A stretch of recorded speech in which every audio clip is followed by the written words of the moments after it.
পরম প্রিয়ময় শ্রী শ্রী ঠাকুর অনুকূলচন্দ্রের স্বীয়স্ত লিখিত সত্যানুসরণ গ্রন্থ হইতে পাঠ।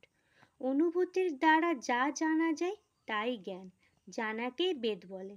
আর বেদ অখণ্ড, যে যতটুকু জানে সে ততটুকুই বেদবিদ। জ্ঞান ধাঁধাকে ধ্বংস করে, মানুষকে প্রকৃত চক্ষু দান করে। জ্ঞান বস্তুর স্বরূপকে নির্দেশ করে, আর বস্তুর যে ভাব জানলে জানা বাকি থাকে না তাই তার স্বরূপ। ভক্তি চিত্তকে সতে সংলগ্ন করতে চেষ্টা করে, আর তা হতে যেরূপ উপলব্ধি হয় তাই জ্ঞান। অজ্ঞানতা মানুষকে উদ্বিগ্ন করে, জ্ঞান মানুষকে শান্ত করে। অজ্ঞানতাই দুঃখের কারণ, আর জ্ঞানই আনন্দ। তুমি যতটুকু জ্ঞানের অধিকারী হবে ততটুকুই শান্ত হবে। তোমার জ্ঞান যেমনতর, তোমার স্বচ্ছন্দে থাকবার ক্ষমতাও তেমনতর।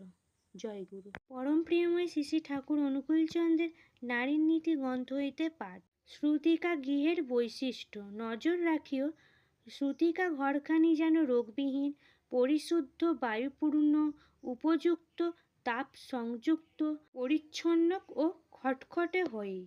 শ্রুতিকাগারটি যেন তাহার এই কয়টি বৈশিষ্ট্য হইতে কিছুতেই বঞ্চিত না হয়।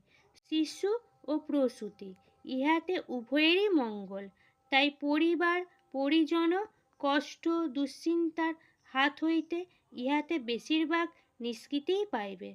বাণী সংখ্যা 162। জয় গুরু।